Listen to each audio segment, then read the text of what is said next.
చెల్లని రూపాయి అయిపోయింది. చెల్లని రూపాయిని బ్రాండింగ్ చేసుకుంటుంది. అంటే కవితను ఎవరు అడుగుతున్నారు? కవిత 2019 ఎంపీ ఎన్నికలలో ఓడిపోయిన తర్వాత కవితకి ఏమున్నది? 5 ఏళ్ళు అధికారంలో ఉన్నప్పుడు మీరు ఏం చేసినారని చూసే నిజామాబాద్ ప్రజలు మిమ్మల్ని ఓడగొట్టిరు. ఇంకా కవితకి ఏమున్నది అక్కడ?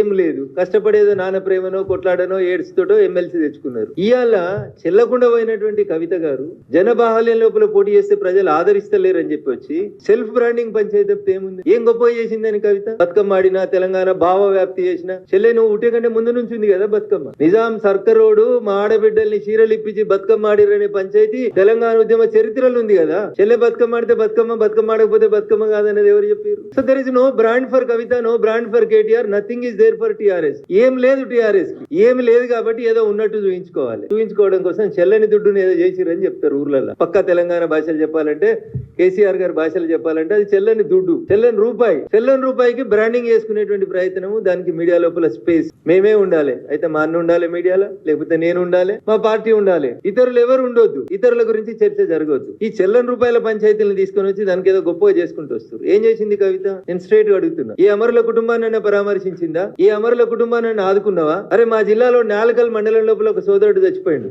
ఇక్కడే ఉస్మానియా యూనివర్సిటీ క్యాంపస్ లో చచ్చిపోయినాడు. బిహెచ్ఎల్ గేట్ ముంగడ ఒక సోదరుడు చచ్చిపోయిండు. ఉద్యోగాలు కావాలి. మీ 10 ఏళ్లలో బిహెచ్ఎల్ లో లోకలకు ఉద్యోగాలు ఇప్పించిరా? నాలుకల్లో చచ్చిపోయినటువంటి కుటుంబాన్ని ఎన్నడన్నా పరామర్శించిరా? 10 ఏళ్ళు అధికారంలో ఉంటే మీరు చేసింది ఏముంది తెలంగాణలో చెప్పురు. మా మిరిదొడ్డిలో ఒక జర్నలిస్ట్ చచ్చిపోయాడు. జేఏసీ టెంట్ లో జై తెలంగాణ అని అరిచి చచ్చిపోయాడు. కనీసం 10 లక్షలు ఇయ్యలే కుటుంబానికి జర్నలిస్ట్.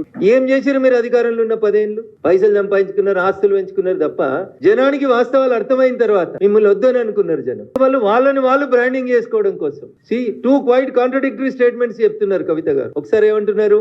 బీజేపీలో బీఆర్ఎస్ ని విలీనం చేయమని చర్చలు జరిపారు. రెండోసారి ఏం చెప్తుంది? మా పార్టీకి ఒకడే ఒక నాయకుడు కేసీఆర్. మరి కేసీఆర్ గారిని బయటకు వచ్చి చెప్పమను. అవును నేను చర్చలు జరిపినా, నేను విలీనం చేద్దాం అనుకుంటున్నా చెప్పురు అట్లాంటి. మళ్ళీ ఒకసారి ఏమంటుంది? మేము విలీనం చేసుకోవడానికి మేము సిద్ధంగా లేదు. టీఆర్ఎస్ పార్టీ పుట్టిన 2001 నుంచి 2 నిమిషాలు మీకు గుర్తు చేస్తాం. 2004 ఎన్నికలు వచ్చినాయి. 2001లో టీఆర్ఎస్ 2004లో ఎవరితో పొత్తు పెట్టుకుందన్న టీఆర్ఎస్ పార్టీ? కాంగ్రెస్ తోటి పొత్తు పెట్టుకుంది. గులాం నబీ ఆజాద్ గారితో పాటు పిసిసి అధ్యక్షుడు వాళ్ళ ఇంటికి పోతే 2004లో పొత్తు పెట్టుకుని రాష్ట్రంలో కేంద్రంలో 2 చోట్ల మంత్రులు ఉన్నది టీఆర్ఎస్ ప్లస్ కాంగ్రెస్.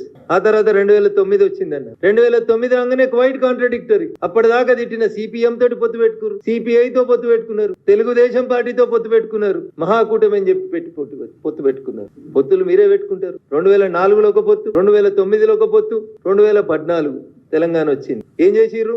మేము విలీనం చేస్తాం, మాకు దర్శనం ఇస్తే చాలు, మమ్మల్ని కాళ్ళు మొక్కనిస్తే చాలు, మొత్తం కాందాని వస్తామని పోయిర్రా పోలేదా? దండం పెట్టిర్రా పెట్టలేదా? ఫోటోలు దిగలేదా? పొత్తులు మీరే పెట్టుకుంటారు, విలీనాలు మీరే చేసుకుంటారు, మీరే ప్రకటనలు చేసుకుంటారు, మీరే ఆలింగనాలు చేసుకుంటారు. పోనీ ఎన్నడన్నా బీజేపీ తోటి మీకు మాకు ఏమైనా పొత్తుందా?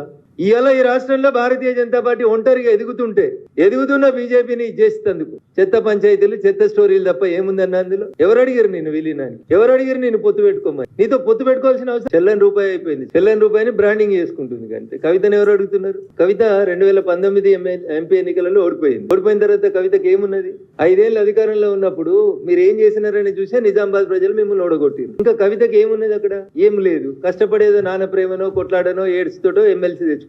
ఇవాళ చెల్లకుండా పోయినటువంటి కవిత గారు జనబాహల్యం లోపల పోటీ చేస్తే ప్రజలు ఆదరిస్తలేరని చెప్పి వచ్చి సెల్ఫ్ బ్రాండింగ్ పంచాయతీ ఏముంది? ఏం గొప్ప చేసిందని కవిత? బతుకమ్మ ఆడినా, తెలంగాణ భావ వ్యాప్తి చేసిన చెల్లె నువ్వు ఉట్టే కంటే ముందు నుంచి ఉంది కదా బతుకమ్మ. నిజాం సర్కరోడు మా ఆడబిడ్డల్ని చీరలు ఇప్పించి బతుకమ్మ ఆడిరనే పంచాయతీ తెలంగాణ ఉద్యమ చరిత్రలో ఉంది కదా. చెల్లె బతుకమ్మ ఆడితే బతుకమ్మ, బతుకమ్మ ఆడకపోతే బతుకమ్మ కాదనేది ఎవరు చెప్పారు? So there is no brand for Kavitha, no brand for KTR, nothing is there for TRS. ఏం లేదు టీఆర్ఎస్ కి, ఏమి లేదు కాబట్టి ఏదో ఉన్నట్టు చూపించుకోవాలి. చూపించుకోవడం కోసం చెల్లని దుడ్డుని ఏదో చేసిరని చెప్తారు ఊర్లలో. పక్క తెలంగాణ భాషలు చెప్పాలంటే, కేసీఆర్ గారి భాషలు చెప్పాలంటే అది చెల్లని దుడ్డు, చెల్లని రూపాయి. చెల్లని రూపాయికి బ్రాండింగ్ చేసుకునేటువంటి ప్రయత్నము, దానికి మీడియా లోపల స్పేస్ మేమే ఉండాలి. అయితే మా అన్న ఉండాలి మీడియాలో, లేకపోతే నేను ఉండాలి, మా పార్టీ ఉండాలి. ఇతరులు ఎవరు ఉండొద్దు, ఇతరుల గురించి చర్చ జరగవద్దు. ఈ చెల్లని రూపాయల పంచాయతీలను తీసుకొని వచ్చి దానికి ఏదో గొప్పగా చేసుకుంటూ వస్తారు. ఏం చేసింది కవిత? నేను స్ట్రైట్ గా అడుగుతున్నా. ఈ అమరుల కుటుంబాన్ని పరామర్శించిందా? ఈ అమరుల కుటుంబాన్ని ఆదుకున్నావా? అరే మా జిల్లాలో నాలకల్ మండలం లోపల ఒక సోదరుడు చచ్చిపోయిండు.